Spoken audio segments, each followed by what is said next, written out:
Let's continue with commemorations across the country with Youth Day that is happening today.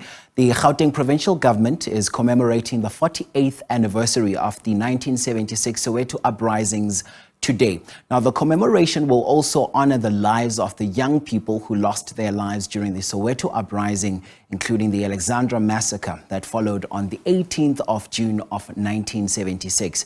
SABC News reporter Calvin Dludla joins us live at the Hector Peterson Memorial in Orlando West, Soweto. So, Calvin, thank you so much for your time. We continue tracking Youth Day commemorations across the country, and you are stationed at a place that is of utmost importance when it comes to reflections of this day. What is happening there?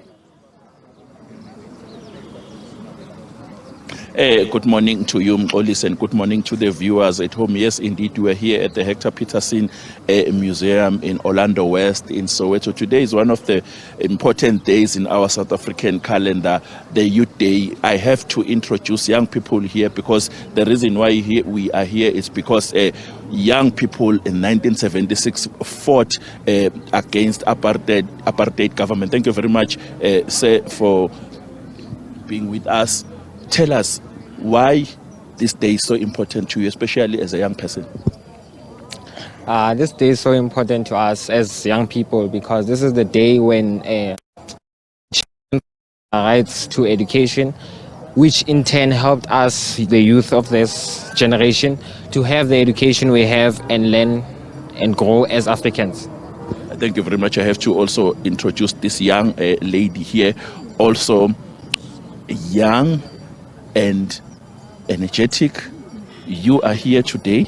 You want to commemorate this day as a young person. Young people in 1976 fought against apartheid regime.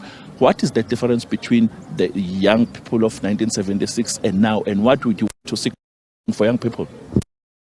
Government are providing jobs and good education for young people, because in rural areas and public schools, then it's not like there are lack of resources and staff.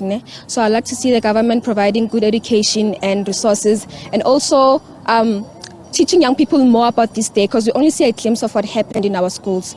There's not much history to it. I just want to also introduce a young gentleman here, a student in full uniform again. You guys are saying you want the government to assist you in order to achieve your goals. What are your goals?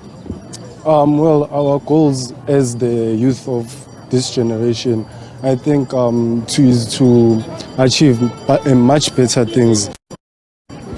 Education is education, maybe like have many resources for our schools to perform better. Thank you very much. My last student here, young lady, tell us, where do you want to see yourself, and what do you want to do for you young people in order to achieve your goals? Okay, so I want to see myself being a leader one day to inspire other young people. So as I am here, I would like the government to commemorate this day, because as South Africans we do not know much more about this day. Actually, this holiday right here, many people are enjoying themselves instead of commemorating the purpose of this day. So I'd like to see the government change that and bring more resources to the school and fixing the infrastructure at our public schools and rural areas. I have to move and introduce a young politicians here. Thank you very much, two gentlemen and a lady. You are here as young politicians. Why this day is important to you in terms of politics now? Yeah.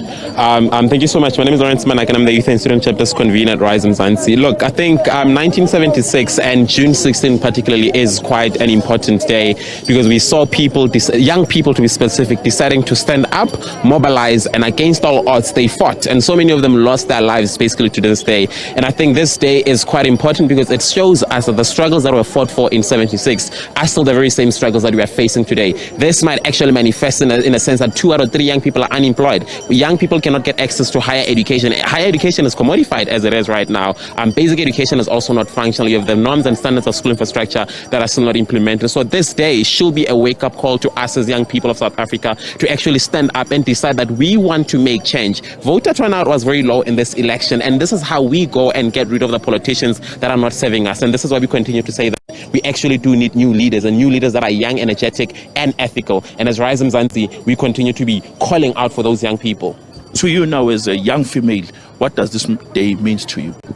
Thank you. Faiza Locke, an NLC member of Rise Mzansi. The young people of 1976 courageously fought for our freedom, fought for equality, and fought for access to quality of education, a dream that we still to be realized today. And so it's very important. If there's two things I have to say to young people. One, there isn't anything that we can't achieve when we use our imagination and when we when we're able to learn, unlearn, and relearn. So the perilous moment that we found ourselves, the political landscape, the low voter turnout, these are all symptoms of a state that seriously needs to take young people seriously. And so it's very important that young people get involved in politics. So instead of shouting outside the car, we need to shout inside the car and make sure that we build power in the community. Thank you very much. My last guest is you, my guy. Tell us, if you can be given an opportunity to lead, especially the young people, what priorities do you have? Right. So as young people, the biggest priority is to ensure that we have representation. And that is because representation matters. Young people are not only the future, we are the present. So when we get to the table, it's important to ensure that you are not the only young person who is represented at that table. We need to open the door and ensure that more young people find themselves in a position of authority, because our voice matters, our opinion matters, and every single movement that has ever gone on to change society and history was started by young people. We are capable, competent, ethical, and we have the ability to do more. Thank you very much. If you can allow me, I'm just moving to these young ladies here. Miss Tin RGP, thank you very much for being here. We are live on SABC News. You are young, a female, and what does this day mean to you? Thank you for asking. This day means and it brings equality within our race. This day screams equality and it helps us understand what was fought for us in 1976. And yeah, that's what it takes, what I take from. Do you concur? Yes, I do. This day specifically to you now as a young female, what does it mean to you? What would you want to see happening, especially from government perspective? What I'd like to see from government is that they should start, actually, what I'd like to see is more white people attending these events. Because as we look around, there's only a few white people, and this fight was for equality, and they are not here to honor our youth that was murdered on this day. Do you think youth of today does emulate the youth of 1976? Yes, I do. I feel like the youth of today is pretty powerful now, and they have showed themselves from the youth of 1976. I feel like they've put a very big impact on us, and we look up very much to them, and they made a very big difference into the youth of today. You tell us, you are young, energetic, powerful, vocal. Do you think government is doing enough to assist you guys to achieve your dreams? Well, not all the dreams, but I feel like our voices can be heard much more due to our pageantry organization. Thank you very much. Oh yes, these are young people, the future of South Africa. They are telling the SABC News that they want government to get more involved and assist them in order to achieve their dreams. You are here in Soweto. This day is very important in our South African calendar. We will move after this interview and go to Isaac Morrison in Jabavu to continue with these activities. My name is Calvin Tlutla. I have to say back to you in studio, Mkolisi and the crew.